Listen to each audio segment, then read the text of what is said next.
इस किताब में ब्रदर्स की दावत, किताब सुन्नत और मनहज सलफ की रोशनी में आखिर में तकरीबन 40 सफ़े डॉक्टर जाकिर नायक के बारे में है। बेशुमार लोग डॉक्टर जाकिर नायक से मुतासिर हैं और उनमें से बहुत सारे मेरे रिश्तेदार हैं, और फिर डॉक्टर जाकिर नायक से पहुंचे हैं वो डॉक्टर इसरार तक। यही होता है। ये कहते हैं जैसे मुहद्दिसीन के यहां ना सिलसिलतुल ज़हब, तो इसको क्या कहेंगे शेख? शजरा खबीसा है ये। शेख शजरा खबीसा अच्छी ताबीर है। तो ये एक शजरा है, एक सिलसिला है, एक गुमराह से दूसरे गुमराह की तरफ पहुंचते हैं। डॉक्टर जाकिर नायक के बारे में तफसील से मैंने लिखा है, यहां इख्तिसार के साथ आपके सामने चंद चीजें पेश कर रहा हूं। पहली चीज यह कि वो आलिम दीन नहीं है, और हमने शुरू में बयान किया कि जिनसे आप दीन सीखेंगे पहले चेक कर ले कि उन्होंने खुद असातिज़ा के सामने बैठकर एक लंबी मुद्दत तक बतदरीज मतलब स्टेप बाय स्टेप शरीयत का इल्म हासिल किया है या नहीं किया है। और इसके दलाइल बेशुमार है किताब सुन्नत के अंदर। इस किताब के अंदर तफसील के साथ उन तमाम दलाइल का तज़किरा है।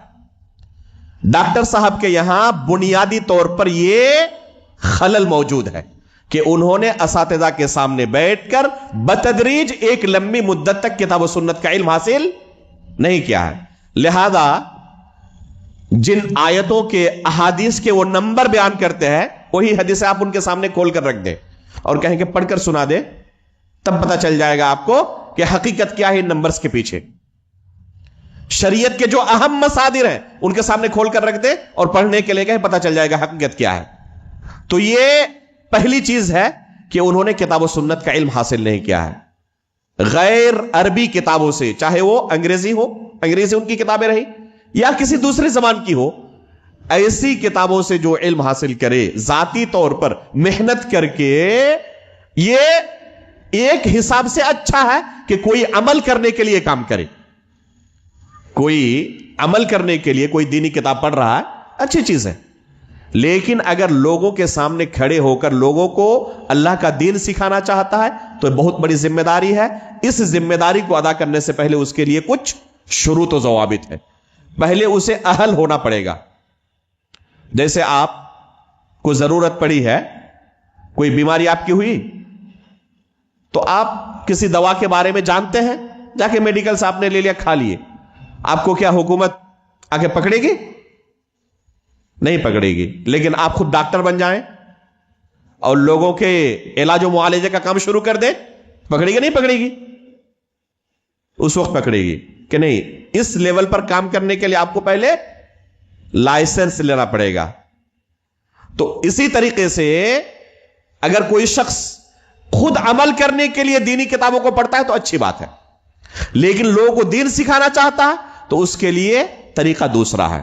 पहले आप उस तरीके से अपने आप को लैस करें इल्म से, उसके बाद शौक से लोगों को दीन सिखाएं, कोई आपको नहीं रोकेगा। दूसरा खलल जो डॉक्टर साहब के यहां पाया गया, अहले बिदात से इल्म हासिल करना और लोगों के माबैन उन्हें प्रमोट करना। जैसे डॉक्टर असरार अहमद साहब है, इनको खूब प्रमोट किया उन्होंने अपने चैनल से, पीस टीवी से, और बहुत सारे लोग जो इनसे वाकिफ नहीं थे उनके थ्रू वहां तक पहुंचे। एक शख्स का तबसरा फेसबुक के अंदर जो लिखा उन्होंने हरफन आपके सामने पेश कर रहा हूं। उस आईडी का नाम है अजीमुर रहमान उस्मानी। यह शख्स क्या लिख रहा है? डॉक्टर जाकिर नायक की खिदमत या उनसे इख्तिलाफात, उनकी तौसीफ या उन पर तनकीद, उनकी हिमायत या उनकी मुखालिफत, सब अपनी जगह पर, मगर एक एहसान जो उन्होंने मुझ समेत करोड़ों लोगों पर जो बाकी रहेगा वो ये है कि उनके टीवी प्लेटफॉर्म से हमें डॉक्टर असरार अहमद रहमहुल्लाह जैसी जबरदस्त इल्मी शख्सियत का भरपूर तारुफ मिल पाया।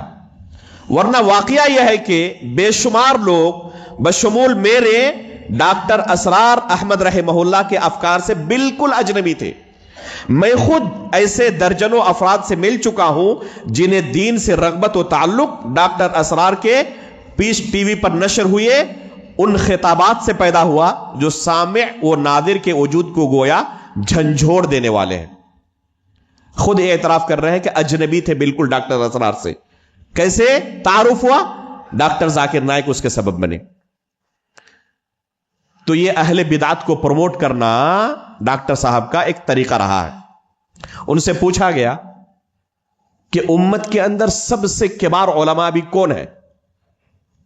تو کیا کہتے ہیں کہ جنہیں حقیقت میں ہم کبار علماء میں شمار کریں ایسے لوگ تو نہ کے برابر ہیں. بس میں 3 لوگوں کے بارے میں کہہ سکتا ہوں اور مشورہ دے سکتا ہوں. وہ 3 کون کون ہیں؟ یہ معروف سلفی علماء جو ہیں، جو انہیں جانتے ہیں، ان پر کلام کرتے ہیں.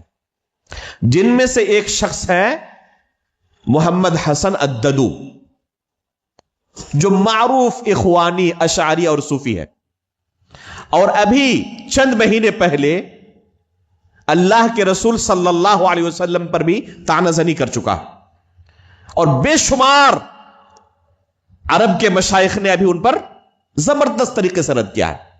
ابھی حال کی بات ہے. ایسے شخص کے بارے میں ڈاکٹر ذاکر نائک کیا فرماتے ہیں کہ یہ دنیا کے سب سے بڑے عالم دین ہے جن کی طرف لوگوں کو رجوع کرنا چاہیے. تو یہ طریقہ رہا ہے اہل بدعت کو پروموٹ کرنے کا شروع سے. تیسرا اعتراض ان پر جو ہے کہ اہل حدیثیت اور سلفیت کو بھی وہ دوسرے گمراہ فرقوں کی طرح ایک فرقہ سمجھتے ہیں اور اس کی طرف نسبت کو غلط قرار دیتے ہیں. بعض لوگ کہتے ہیں کہ اپنی دعوتی مصلحت کے پیش نظر وہ یہ کام کرتے ہیں. اگر کھل کر کہیں گے کہ میں اہل حدیث ہوں، سلفی ہوں، تو ان کی جس لیول پر وہ کام کرتے ہیں، جس طریقے سے وہ کام کرتے ہیں، نہیں کر پائیں گے. پہلی بات کہ یہ تو فکر ہی غلط ہے کہ جس لیول پر میں کام کر رہا ہوں اس لیول پر یہ ممکن نہیں ہے. اللہ کے رسول سے بڑا لیول آپ کا نہیں ہے یا نہیں؟ جتنا بھی بڑا کسی کا لیول ہو جائے وہ انبیاء کرام سے اور صحابہ کرام سے بڑا نہیں ہو سکتا. کیا انبیاء کرام اور صحابہ کرام نے اسی طرح لوگوں کی خواہش کے مطابق جس طرح اثر زیادہ بہتر پڑے دین کو پیش کرنے کی کوشش کی؟ لوگوں کو پسند آئے یا نہ آئے اس سے فرق نہیں پڑتا ہے. کتنے لوگ قبول کریں گے، کتنے لوگ رد کریں گے، اس سے فرق نہیں پڑتا ہے. اور حقیقت میں یہ بات ہے بھی نہیں. یہاں پر ڈاکٹر صاحب مشہور ان کا ایک مکالمہ تھا ڈاکٹر شیخ عبدالحمید رحمانی رحمہ اللہ نے جو ان پر زبردست طریقے سے رد کیا تھا، مشہور ہے. وہ اپنے آپ کو صحیح اہل حدیث کہتا ہوں، کہتے نا. تو اس پر رد شیخ عبدالحمید رحمانی رحمہ اللہ کا تفصیلی موجود ہے اور وہ سوشل میڈیا پر موجود ہے، اسے آپ سن سکتے ہیں.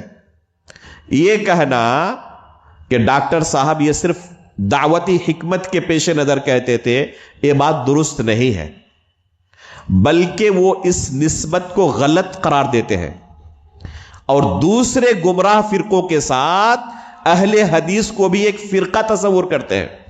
جیسے کہ روافض ہے اور اس طرح کے گمراہ فرقے ہیں، انہی کے ساتھ وہ اہل حدیث کا بھی نام لیتے ہیں اور سلفیت کی طرف، اہل حدیثیت کی طرف نسبت کو غلط قرار دیتے ہیں. جو اس طرف نسبت کرتے ہیں، ایسا نہیں کہ میں صرف نسبت نہیں کرتا اور صرف اپنے آپ کو مسلمان کہتا ہوں، بلکہ اگر کوئی کرے تو اسے غلط کہتے ہیں باضابطہ. اپنے اسٹیج سے انہوں نے ایک بار ذکر کیا شیخ البانی رحمہ اللہ پر رد کرتے ہوئے. غور کریں، جن کی علمی حالت یہ ہے کہ کتاب و سنت کو پڑھ نہیں سکتے، وہ شیخ البانی رحمہ اللہ پر رد کر رہے ہیں اور کہتے ہیں، جو شیخ البانی رحمہ اللہ کا مشہور مناظرہ ہے نا منہج سلف کو لے کر، اس مناظرے کی طرف اشارہ کرتے ہوئے کہتے ہیں کہ اس دن تو شیخ البانی رحمہ اللہ اس شخص کے سامنے جیت گئے تھے، لیکن حقیقت میں شیخ البانی کی یہ فکر غلط ہے. سلفیت کی طرف نسبت کرنا درست نہیں ہے. شیخ البانی رحمہ اللہ نے اس شخص کو تو ہرا دیا تھا.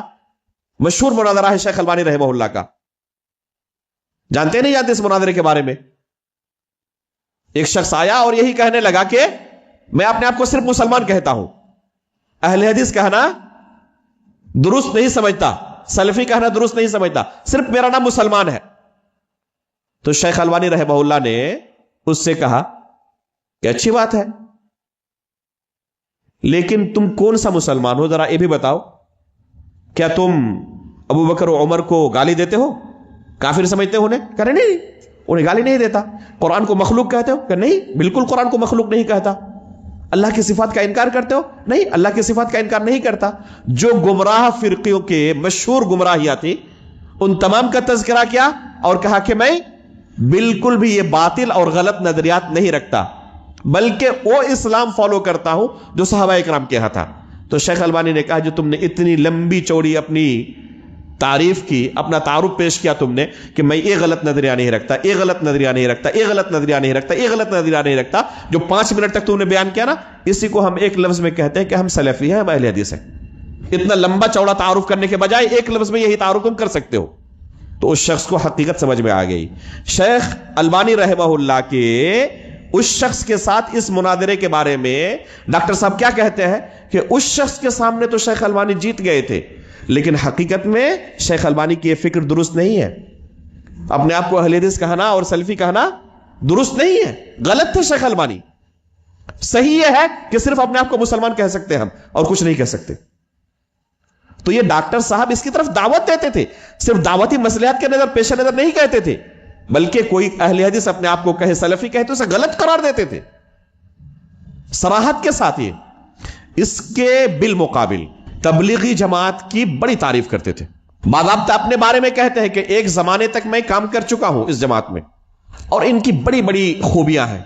उन्होंने गिनाया है, मैंने इस किताब के अंदर पूरा नकल किया है उनकी इबारत को, तबलीगी जमात के बारे में उन्होंने जो अपना नजरिया पेश किया है। और आखिर में कहते हैं कि सऊदी हुकूमत ने जो उन पर पाबंदी लगाई है ना, तो किसी ने उनका कान भरा है, उनको हकीकत में इस जमात के बारे में नहीं पता है, इसलिए उन्होंने पाबंदी लगाई है और बहुत बड़ी गलती की उन्होंने। तो एक तरफ अहले हदीस के बारे में यह नजरिया कि यह भी एक फिरका है, बातिल फिरकों के साथ उसे भी जिक्र करते हैं, उस तरफ निस्बत जायज भी नहीं, लेकिन दूसरी तरफ तबलीगी जमात जैसी एक गुमराह जमात के बारे में इस तरह उनका नजरिया ही रतबुल लिसान रहते हैं।